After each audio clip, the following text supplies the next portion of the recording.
मी श्याम पाटील, आपण पाहतात लेवा जगत न्यूज। केळीसाठी प्रसिद्ध असलेल्या सावदा शहरात आली आहे एक खास संधी। राधाकृष्ण संकुल, रावेर महामार्गालगत LIC बिल्डिंग शेजारी महेंद्र स्वामींच्या समोर। इथे मिळतात व्यवसायासाठी प्रशस्त दुकाने, आधुनिक 1 BHK फ्लॅट्स, लॉजिंगची सोय आणि टेरेसवर जिमसाठी खास हॉल। संपूर्ण लिफ्ट आणि पार्किंगची सोय असलेली ही जागा आता योग्य त्या भाड्याने उपलब्ध आहे।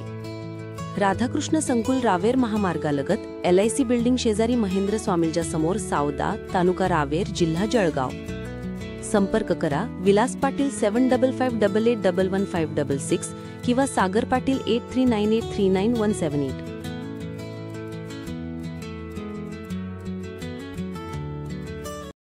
माझं नाव नीलिमा केतन किरंगे। मी फैजपूर नगर परिषद अध्यक्षासाठी पंजाब महाविकास आघाडीतर्फे निवडणूक लढवित आहे।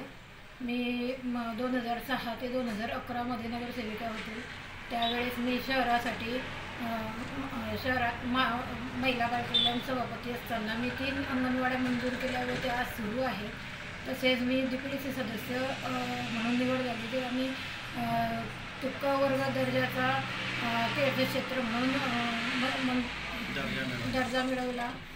आणि मी फैजपूर शहरासाठी रस्त्यांचे नवीन जे भाग हे झालेले वाढीव झालेले आहे त्या कॉलन्यांमध्ये रस्ते, गटारी, स्वच्छता तसेच पाणीपुरवठ्याचा आता 4 वर्षापासून पाणीपुरवठा हा विस्कळीत झालेला आहे।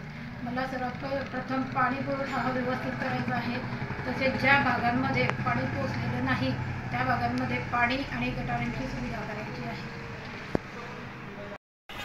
माझी पत्नी महाविकास आघाडीतर्फे नगराध्यक्षपदाची निवडणूक लढवित आहे।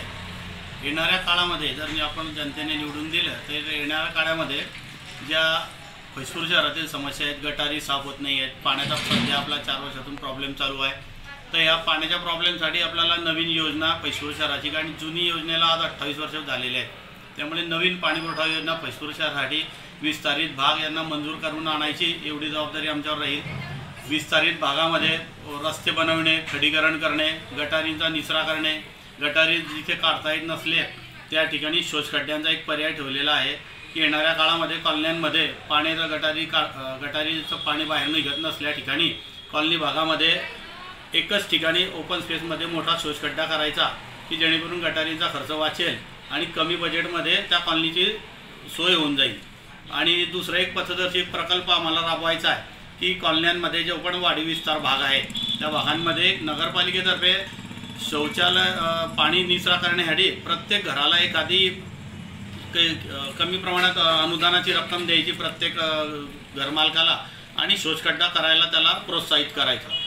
त्याच्यानंतर शहरी भागामध्ये शहरासाठी आपल्याला एक मुलांसाठी एक नवीन प्रकल्प राबवायचा आहे की भविष्यात आपल्या फैजपूर शहरातील मुलं क्रीडा क्षेत्रात नाव उंचावण्यासाठी आपल्या फैजपूर शहरात क्रीडा संकुल मोठं उभारायचं, त्यामध्ये प्रशिक्षक नियुक्त करायचे, मुलांना प्रोत्साहित करायचं खेळण्यासाठी।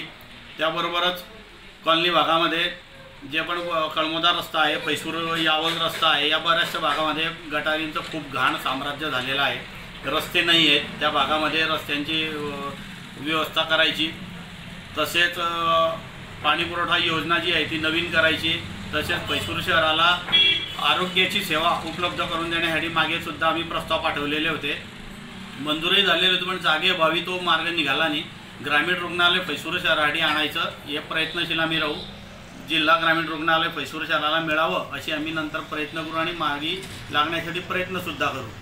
कारण बऱ्याच अंशी शहरातील आता मी गेल्या 25 वर्षातून कामं करून राहिलो आहे शहरामध्ये। ग्रामीण भागातला म्हणजे ज्या कॉलनी आहेत त्या कॉलन्यांमध्ये अजूनही या कोपरा तर तो कोपरा आम्ही कामं करत असतो।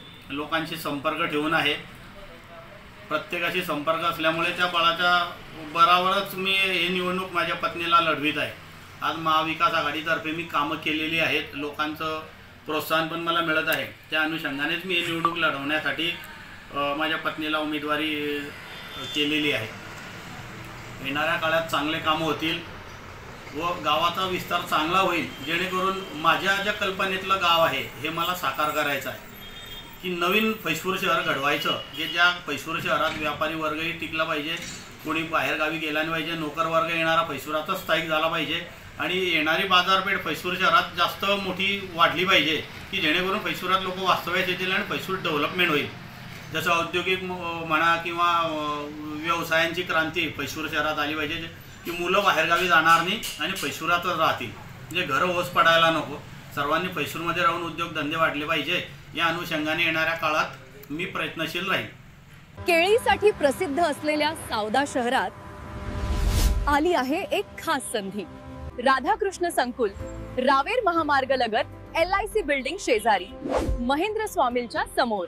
इथे मिळतील व्यवसायासाठी प्रशस्त दुकाने, राहण्यासाठी आधुनिक 1 BHK फ्लॅट्स, लॉजिंगची सोय आणि टेरेसवर जिमसाठी खास हॉल. संपूर्ण लिफ्ट आणि पार्किंगची सोय असलेली ही जागा आता योग्य त्या भाड्याने उपलब्ध आहे. लेवा जगत यूट्यूब चॅनलमध्ये आपलं स्वागत आहे. आपल्या परिसरातील ताज्या घडामोडी बघण्याकरता आमचे चॅनल सबस्क्राईब करा आणि आपल्या मोबाईलवर बघा ताज्या बातम्या व कमेंट करून प्रतिक्रिया जरूर कळवा. बघत रहा लेवा जगत. धन्यवाद.